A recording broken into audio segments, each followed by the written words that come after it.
My initial call with this client, we talked through a drive cam video, and that was on one of the involved tractor trailers. That drive cam video showed a trailer parked across the roadway, across both lanes of the highway. A video of a crash will not necessarily represent what's visible to a driver, and there's a couple different issues there. One is a resolution of a video camera will not meet the resolution of the human eye. Another issue with videos is the exposure levels. For instance, that video camera could expose the video in a way that does not accurately represent what can actually be seen by a human at that point in time. When I talked to the client, they wanted to know if the driver could see that trailer for 8 seconds prior to the crash, as was shown in the drive cam video. I have the footage from the drive cam, and that also comes with GPS speeds. There's a little bit of analysis that needs to happen there. Typically there's a little bit of a delay with the GPS speeds compared to the camera, and that's just the nature of it. There's a couple of papers that I was an author on that address that issue. You can also analyze the drive cam video using photogrammetry analysis to actually track the position of that video through time as it approaches the trailer. And in tracking that video, we know the position of that tractor as well. So that's all preliminary work before the night study is set up.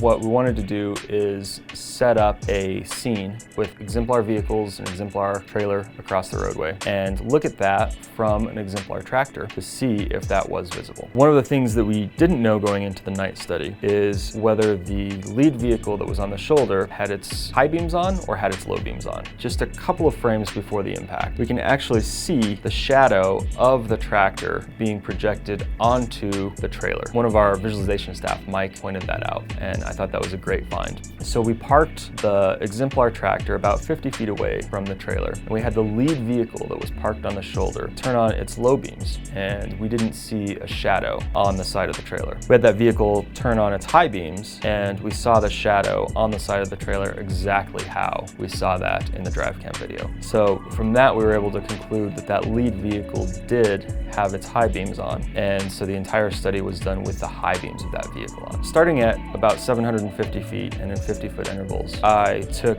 photographs and I also took luminance measurements using an instrument called an imaging photometer. That allows me to take about 5 million light readings at a time. So it's similar to what you'd see in a photograph, but instead of that showing just the pixel by pixel color, that actually shows the pixel by pixel luminance measurement. What a luminance measurement is it's actually a measurement of the amount of light that's getting to human eye, or in this case, the amount of light that's coming into the instrument. If I want to display my photos in a way that accurately represents what was visible that night, then I can use those luminance measurements to adjust those photos if I need to show that to a jury or show that to a judge or show that to an attorney in a way that accurately represents the luminance levels and the contrast of what was actually observed that night at the study.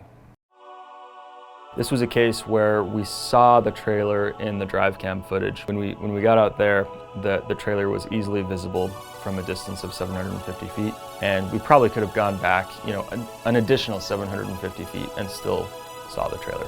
Based upon that 750-foot visibility distance, the driver of that tractor could have seen the trailer across the roadway, could have braked his vehicle to a stop without impacting the trailer. And as a matter of fact, the 4 vehicles on the side of the roadway also were able to brake their vehicles to a stop without impacting the trailer.